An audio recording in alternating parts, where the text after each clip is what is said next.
नमस्कार, मैं हूं आपके साथ जया पाल और आप देख रहे हैं टोटल टीवी। दिल्ली में होने वाले विधानसभा चुनाव 2025 के फतह को लेकर सियासी दलों ने ताकत झोंकना शुरू कर दी है। जहां राजधानी दिल्ली में चुनाव नजदीक आते ही सभी राजनीतिक दल वोटर्स को अब लुभाने में जुट गए। जहां अब इस बीच हर एक राजनीतिक दल का फोकस झुग्गी और गरीब वोटर्स को साधने में, और इसी कड़ी में जहां बीजेपी नेताओं ने झुग्गी वासियों के साथ प्रवास किया, तो वहीं दूसरी तरफ अरविंद केजरीवाल ने सफाई कर्मियों से मुलाकात की। अरविंद केजरीवाल ने यह दावा किया है कि सफाई कर्मियों को सम्मान सिर्फ आम आदमी पार्टी की सरकार ही ने दिलाया, और साथ ही उन्होंने यह भी कहा है कि सफाई कर्मियों की समय पर वेतन देने की जो बात हो या फिर उन्हें पक्का करने की बात हो, आम आदमी पार्टी हर तरह से सफाई कर्मियों पर ध्यान दे रही है। और ऐसे में झुग्गी बस्ती में रहने वाले लोग हो या फिर अन्य गरीब तबके के लोग हो, और सभी दलों को उनकी चिंता सताने लगी है। आखिर इन राजनीतिक पार्टियों से पूछो कि इससे पहले ये लोग नजर नहीं आए थे, अब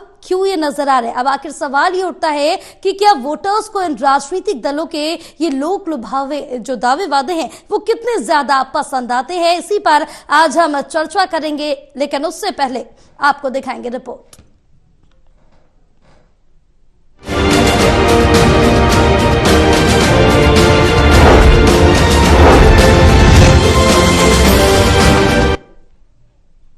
तो आज हम दिल्ली के दंगल पर चर्चा करेंगे इसी मुद्दे को लेकर, लेकिन उससे पहले दिखाएंगे एक रिपोर्ट।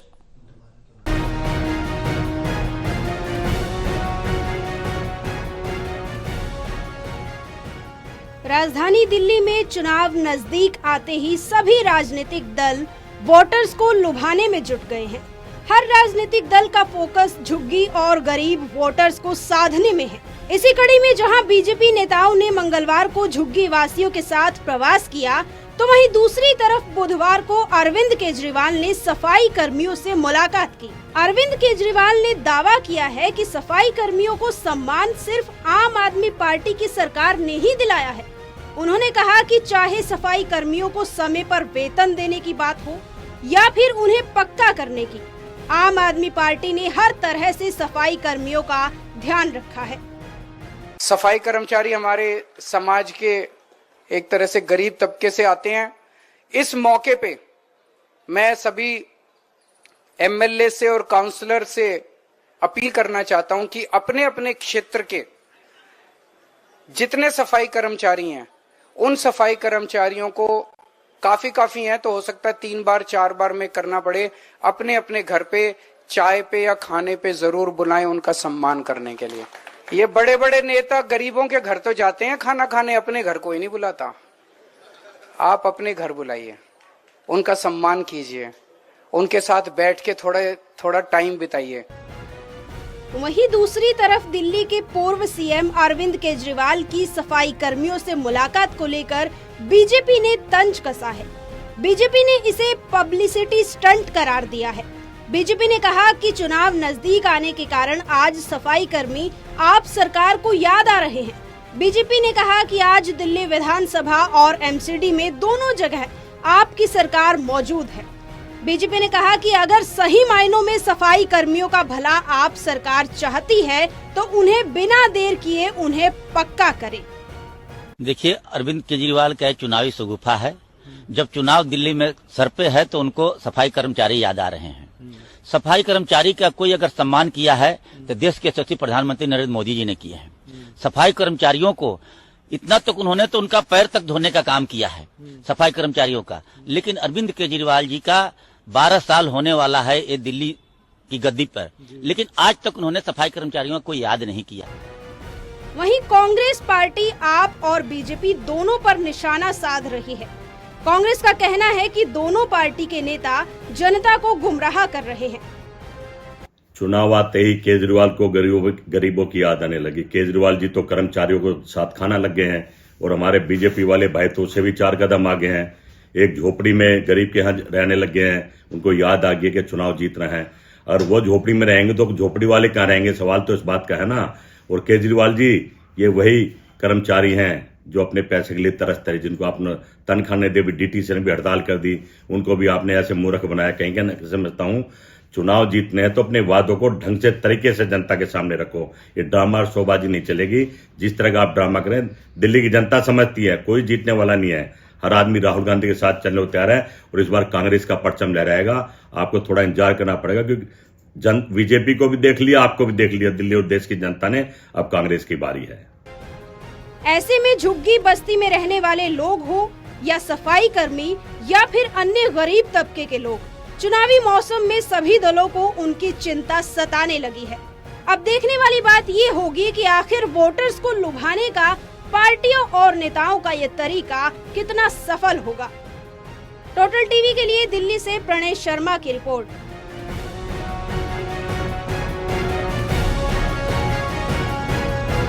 तो आज हम दिल्ली के दंगल में इसी पर चर्चा करेंगे। हमारे साथ पूरा पैनल जुड़ा हुआ है। सबसे पहले आपको उनका इंट्रोडक्शन दे देते हैं। हमारे साथ यहाँ पर जुड़े हुए हैं Pranay Sharma associate editor, Lalit Narayan Kandpal associate editor जुड़े हुए हैं और प्रदीप कुमार एसोसिएट एडिटर जुड़े हुए हैं। इसी पर चर्चा करेंगे। सबसे पहले प्रदीप जी आपके पास आना चाहूंगी, क्योंकि जिस तरह से देखिए कि जैसे ही चुनाव नजदीक आ जाते हैं वैसे ही राजनीतिक जो दल है वो एक्टिव हो जाते हैं, जनता के बीच में जाने लगते हैं, उनसे बात करते हैं, उनके घरों में खाना खाते हैं, चाय पर चर्चा करते हैं। लेकिन क्या ये इससे पहले सो रहे होते हैं? इससे पहले सुध लेने की जरूरत क्यों नहीं पड़ती राजनीतिक दलों की, चाहे वो हम बात बीजेपी की करें, आम आदमी पार्टी की करें या अन्य दलों की करें?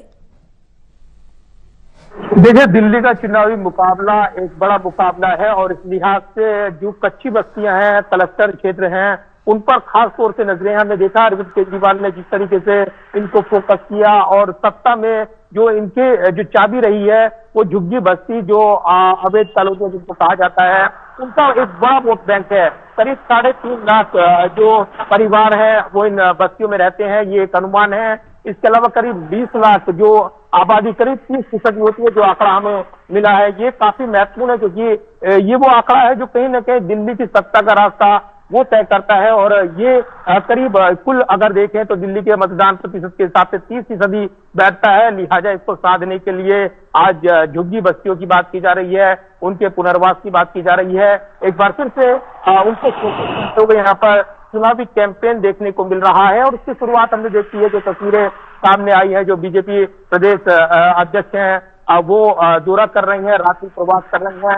अरविंद केजरीवाल हमला कर रही हैं, 10 साल से आपने सुध नहीं ली, बुलडोजर का जिक्र किया जा रहा है, उनकी झुग्गी बस्ती को तोड़ने के लिए ये याद दिलाया जा रहा है। तो ये पूरा जो घमासान है इनके जो वोट बैंक के इर्द गिर्द चिमटा हुआ नजर आता है, वो इस लिहाज से महत्वपूर्ण हो जाता है क्योंकि ये सत्ता की एक चाबी मानी जाती है। जो झुग्गी बस्ती और क्लस्टर वोट बैंक है, अवैध कॉलोनियां जिनको कहा जाता है, उनको नियमित करने की प्रक्रिया शुरू हुई थी, लेकिन अभी भी काफी कॉलोनियां है। करीब 1800 कॉलोनियों का आंकड़ा है जो दिल्ली में दिया जाता है हर बार, और चुनाव से पहले ये बड़ा मुद्दा बनता है।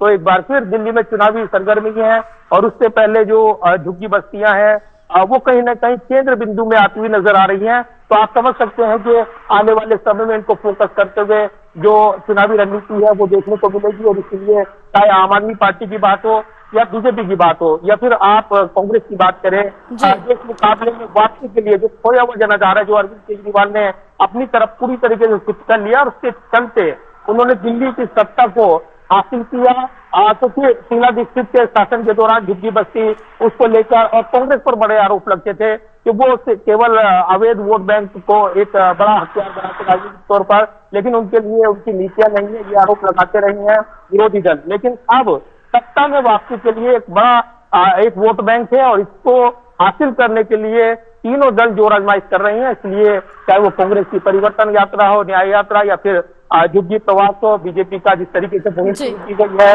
इसके अलावा जो आम आदमी पार्टी की मुहिम है, फोकस करते हुए जो फ्री बिजली पानी दिया गया, इनके लिए काफी लाभकारी रहा। इसलिए सफाई कर्मचारी, अवैध बस्तियां, झुग्गियां, उनके निवासी एक बड़े वोट बैंक के रूप में तब्दील होते नजर आए हैं। बिल्कुल प्रदीप, क्योंकि कहीं ना कहीं एक बड़े वोट बैंक को साधने की जो कोशिश है दिल्ली में चल रही है वो साफ तौर से अब जमीनी स्तर पर दिखने लगी है। प्रणय, क्योंकि अब जिस तरह से देखें जहां बीजेपी एक तरफ झुग्गी प्रवास करने जा रही है, झुग्गी वालों के पास पहुंच रही, तो दूसरी तरफ आम आदमी पार्टी अब सफाई कर्मचारियों को साधने में जुट गई। यानी कि साफ तौर से देखने को मिल रहा है आप झुग्गी वालों को साधोगे, तुम सफाई कर्मचारियों को साधेंगे, और यही राजनीति देखने को मिल रही है।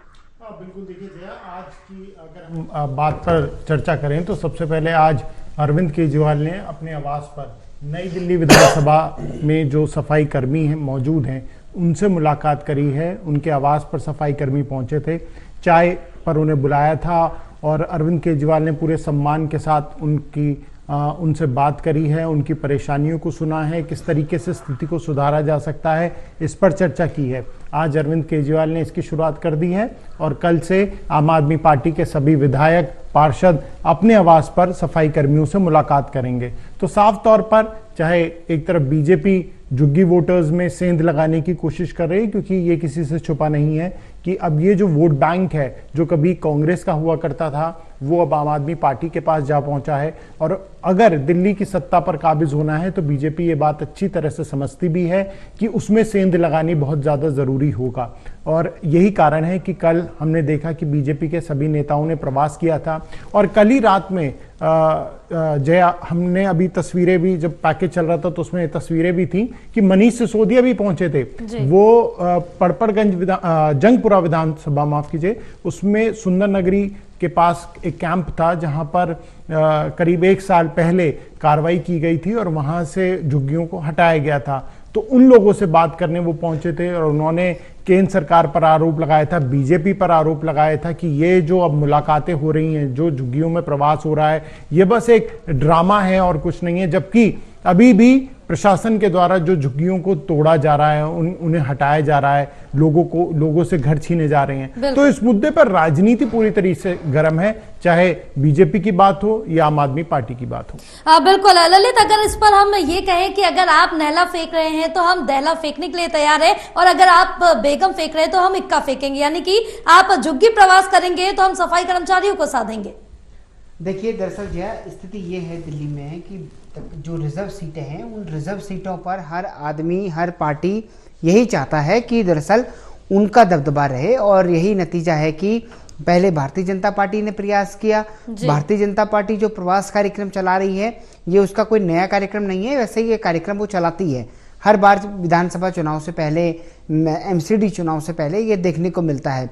लेकिन इस बार भी जो है अब भारतीय जनता पार्टी ये कर रही है। आने वाले दिनों में हम देखेंगे कि जो ये सफाई कर्मचारी हैं, दलित, वाल्मीकि, SC ST, ये जो एक बहुत बड़ा वोट बैंक है, इस वोट बैंक में सेंध लगाने के लिए हर पार्टी कोई ना कोई राजनीतिक प्रयास जरूर करती है। अब भारतीय जनता पार्टी ये कर रही है, लेकिन सवाल यह है कि ये वोट बैंक अभी किसके पास है?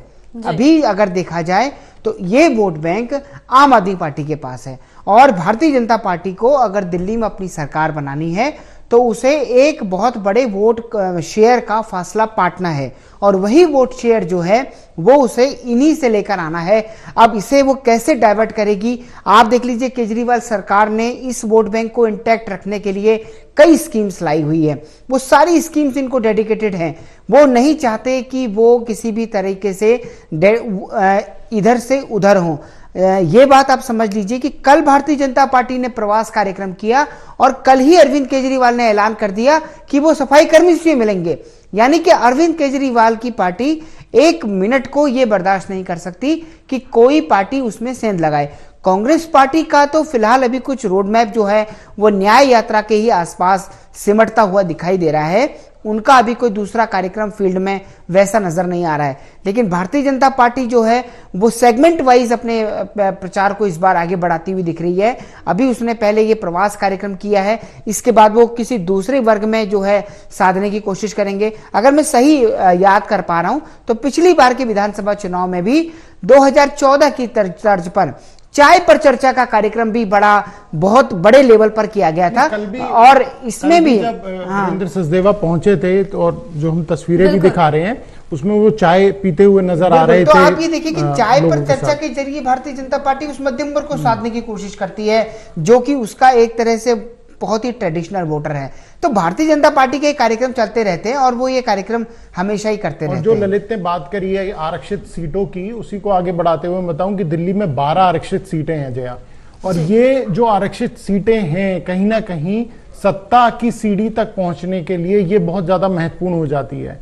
बीजेपी पिछले विधानसभा चुनाव में एक भी सीट जीतने में कामयाब नहीं हुई थी, और बीजेपी को अगर सत्ता पर काबिज होना है तो उन्हें आरक्षित सीटों पर जीत हासिल करना बहुत ज्यादा जरूरी होगा, क्योंकि पिछले 2 विधानसभा चुनाव में हम देख रहे हैं, हम 15 भी हमने देखा, हमने 19 भी देखा, बीजेपी एक भी आरक्षित सीट जीतने में कामयाब नहीं हुई थी और ये बीजेपी के लिए एक चिंता की बात है। और एक बात और भी है जय इसमें कि 12 सीटों, ये 12 सीटें केवल 12 सीटें नहीं है, ये 12 सीटों के साथ सारी 70 की 70 सीटें जुड़ी हुई है। एक तरह से अगर देखा जाए उनका असर बहुत व्यापक जाता है। कांग्रेस की शीला दीक्षित सरकार में भी ये सारी सीटें लगभग कांग्रेस के पास थी, इनमें से बहुत कम भारतीय जनता पार्टी के साथ थी। अब वो सारी जो सीटें हैं वो आम आदमी पार्टी की तरफ शिफ्ट हो गई हैं। बिल्कुल, क्योंकि प्रदीप जिस तरह से देखे कि कहीं ना कहीं कांग्रेस भी अपनी खोई हुई जो जमीन है वो वापस पाने की जो पुरजोर कोशिश है वो करती हुई नजर आ रही है। बहरहाल लोकसभा में जो गठबंधन देखने को मिला था, लेकिन अब वो विधानसभा में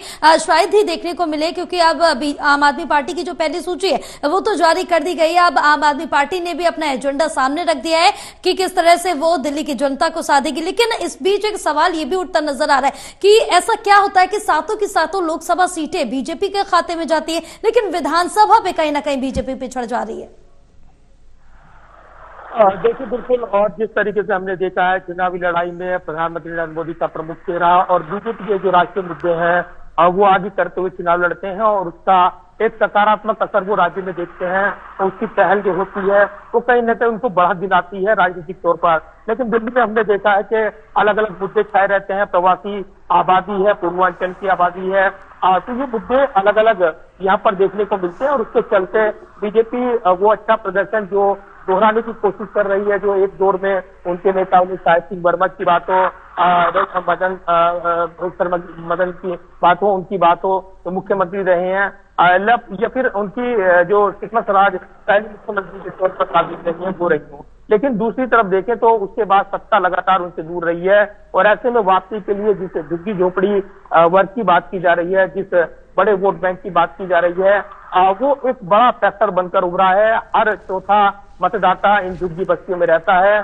करीब 20 लाख मतदाताओं का आंकड़ा ये बताया जा रहा है, जो दिल्ली की कुल आबादी का 30% होता है। तो ये आंकड़े आप इससे अंदाजा लगा सकते हैं कि इसको साधने के लिए कितना फोकस यहाँ पर किया जा रहा है। और इसीलिए अरविंद केजरीवाल की मुफ्त बिजली, मुफ्त पानी की योजना हो या फिर अन्य योजनाएं जो उनसे फोकस रही है, क्योंकि जो आंकड़े आते हैं हेल्थ से जुड़े वो हो, शिक्षा के आंकड़े हो, इन बस्तियों में रहने वाले खासतौर से 10वीं से आगे नहीं पढ़ पाते ये आंकड़े आते हैं।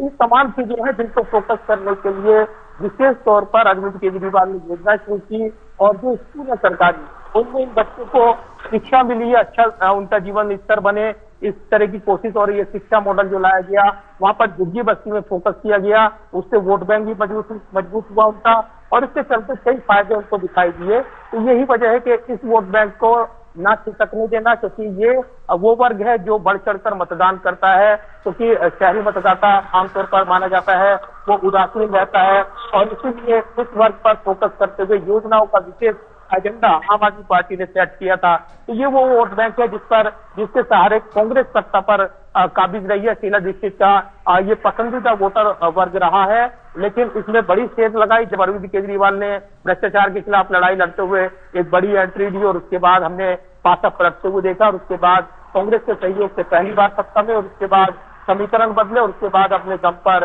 जिस तरीके से भारी बहुमत हासिल किया अरविंद केजरीवाल मुख्यमंत्री बने। लेकिन अब जिस तरीके से एक बार फिर चुनावी मुकाबला शुरू होने वाला है, तो ये महज झुग्गी झोपड़ी, क्लस्टर, अवैध कॉलोनियां, बस्तियां, इनकी लड़ाई नहीं बल्कि वोट बैंक की बड़ी लड़ाई है और इसको अरविंद केजरीवाल हर कीमत पर अपने पास रखना चाहेंगे, क्योंकि ये सत्ता की चाबी है और इसीलिए इस वर्ग को साधने में कोई कसर यहाँ पर न रहे। इस तरह के प्रयास और इस तरह की कोशिशें रहेंगी। राजनीतिक तौर पर बीजेपी ये भाग चुकी है और इसीलिए इसमें सेंध लगाने में जुटी है। कांग्रेस की बिल्कुल, जो एक तरफ बीजेपी सेंध लगाने में जुटी है तो वहीं दोनों ही पार्टी लगातार अपने अपने वोट बैंक को बचाने में जुटी है। लेकिन प्रणय, जिस तरह से देखा कि कल आप खुद वहां पर बस्तियों में, झुग्गियों में पहुंचे थे, वहां पर वीरेंद्र सचदेवा भी मौजूद थे, उनसे बातचीत भी की थी, वो ये बात भी कहते नजर आए थे कि कैसे अरविंद केजरीवाल को पता होगा, वो खुद जेल में थे, क्योंकि हम यहाँ पर रक्षाबंधन में भी आए थे, अपनी बहनों के पास राखी बंधवाई थी, उसके बाद अब फिर से आए और 2-4 महीनों से हम आ रहे हैं यहाँ पर, यानी कि उससे पहले आप सो रहे थे, उससे पहले आप नहीं आए थे यहाँ पर। बिल्कुल, देखिए अभी जैसे ललित ने भी इस बात का जिक्र किया कि बीजेपी का जो ये झुग्गी प्रवास का कार्यक्रम है जया, ये कोई नया नहीं है, ये लगातार समय समय पर बीजेपी करती आ रही है। फर्क सिर्फ इतना है कि इस बार क्योंकि चुनाव नजदीक हैं तो इसके मायने काफी ज्यादा महत्वपूर्ण हो जाते हैं। बीजेपी ये बात अच्छी तरह से समझती है कि झुग्गी के जो वोटर्स हैं उनको अपने साथ में लेना बहुत ज्यादा जरूरी है अगर उन्हें दिल्ली की सत्ता पर काबिज होना है। और ये बात अरविंद केजरीवाल भी बहुत अच्छी तरह समझते हैं। जैसे मैंने आपको कहा कि जैसे ही वीरेंद्र सचदेवा और पार्टी के बाकी नेता झुग्गियों में पहुंचे थे तो मनीष सिसोदिया कल पड़पड़गंज के पास जो जंगपुरा विधानसभा में जो झुग्गी कैंप है वहां पे पहुंचे थे। तो ये चीज दोनों ही राजनीतिक दल बहुत अच्छी तरह से समझ रहे हैं और निश्चित तौर पर चाहे अरविंद केजरीवाल की बात हो, और अभी मैं देख रहा था उन्होंने हम चर्चा कर रहे हैं और उन्होंने अभी सोशल मीडिया पर ये जानकारी भी साझा कर दी है, तस्वीरें साझा करी हैं कि उन्होंने आज सफाई कर्मियों से मुलाकात की है। उनसे मुलाकात करने के बाद उन्हें बहुत अच्छा लगा है और उन्होंने ये भी लिखा है कि जो सफाई कर्मी हैं उन्होंने अपने दुख और सुखों को साझा किया है और उन्हें पूरी उम्मीद है कि दिल्ली को साफ रखने में सफाई कर्मी आगे भी अपनी इसी तरीके से अहम भूमिका निभाते रहेंगे। तो हर कोई चाहे बीजेपी हो या आम आदमी पार्टी हो, दोनों ही राजनीतिक दल किसी भी हाल में इन वोटर्स को अपने पास से खिसकने देना नहीं चाहते हैं। वो जानते हैं कि अगर ये वोटर्स खिसकेगा तो इसका एक बड़ा खामियाजा जो है वो उठाना पड़ सकता है। और इसी कारण है कि जहां पर बीजेपी ने अपना कार्यक्रम की शुरुआत करी तो तुरंत कल ही मंच से अरविंद केजरीवाल ने भी ऐलान कर दिया कि वो मुलाकात करेंगे। और सिर्फ वो ही नहीं, उन्होंने ये कहा है, सभी विधायकों को और पार्षदों को कहा है कि आप ये अपनी दिनचर्या में शामिल करें कि आप रोजाना सफाई कर्मी अपने इलाके के, अपने विधानसभा के सफाई कर्मियों से बात करें, उनसे उनकी परेशानियों के बारे में पूछें और उसका जो निवारण है वो भी करें। बिल्कुल ललित, क्योंकि जिस तरह से देखिए कि अरविंद केजरीवाल भी कहते हुए नजर आए थे कि हम तो झुग्गियों में जाते रहते, कार्यक्रम करते रहते, उनसे मिलते और हम 10 साल वहां पर रहे, उनके बीच में रहे और वीरेंद्र सचदेवा बीजेपी के लोग वहां पर जाकर रहे, क्योंकि इसको उन्होंने एक तरह से झुग्गी टूरिज्म के तरह उन्होंने ये पेश किया है सामने। बिल्कुल, देखिए जया, वो बिल्कुल यही बात कहेंगे भी और उन्होंने तुरंत इस पर रिएक्शन दिया। सामान्य तौर पर आप कभी भी देख लीजिएगा कि अरविंद केजरीवाल बीजेपी की कम ही एक्टिविटीज पर अपना रिएक्शन देते हैं। वो कभी भी ऐसा नहीं देते। किसी नेता ने अगर उनको लेकर कोई पर्सनल बयान भी दे दिया वो तो भी उस पर रिएक्शन नहीं देते हैं। लेकिन कल जिस तरीके से झुग्गी की बात आई, झुग्गी में प्रवास की बात आई, तो केजरीवाल समझ गए कि ये एक ऐसा मामला है, जो आम आदमी पार्टी ये समझ गई कि ये एक ऐसा मामला है जो उनके लिए आने वाले समय में अगर इनके साथ नहीं रहता है तो परेशानी हो सकती है। अब आप देखिए, आम आदमी पार्टी की जितनी भी बड़ी स्कीम्स हैं, अब वो बिजली की हो, 200 यूनिट तक फ्री हो, उसका सबसे बड़ा फायदा जया इसी वर्ग को मिलता है। यानी कि 200 यूनिट बिजली जलाने वाला यही तबका है जिसको सबसे बड़ा फायदा मिलता है। बस में महिलाओं की बात होती है फ्री, वो सबसे बड़ा फायदा इसी तबके को मिलता है। और अभी कुछ समय पहले केजरीवाल सरकार ने यह भी कहा था कि वो महिलाओं को 1000 रुपए महीना देंगे और माना जा रहा है कि चुनाव की घोषणा होने से पहले आम आदमी पार्टी सरकार उसका ऐलान कर सकती है। तो ये भी इसी तबके के लिए बहुत बड़ा है। तो आप ये समझिए कि ये जो डायरेक्ट बेनिफिट है, डायरेक्ट कैश ट्रांसफर है, इसने अभी जो हाल ही में महाराष्ट्र में चुनाव हुआ, हरियाणा में चुनाव हुआ, झारखंड में चुनाव हुआ, उन सभी में जो है सरकारों को रिपीटेशन दिया है। और केजरीवाल सरकार भी चाहेगी कि वो जल्दी से जल्दी स्कीम लॉन्च हो जाए। बिल्कुल, क्योंकि जिस तरह से देखिए कि अब लगातार अरविंद केजरीवाल नहीं चाहते हैं कि कोई उनके वोट बैंक में सेंधमारी करे या फिर कोई भी उनके वोट बैंक में घुसे, क्योंकि अब लगातार जो कोशिशें हैं सभी राजनीतिक दलों की तरफ से देखने को मिल रही। बहरहाल तमाम जानकारी, तमाम चर्चा के लिए आप सभी का बहुत शुक्रिया, क्योंकि दिल्ली में लगातार सभी राजनीतिक दलों की तरफ से जो कोशिशें, जो जोर आजमाइश है, वो लगातार 2025 विधानसभा चुनावों के लिए देखने को मिल रही है। बहरहाल कल फिर हाजिर होंगे दिल्ली के दंगल में एक नया मुद्दा लेकर। फिलहाल के लिए मुझे दीजिए इजाजत। आप देखते रहिए टोटल टीवी। नमस्कार।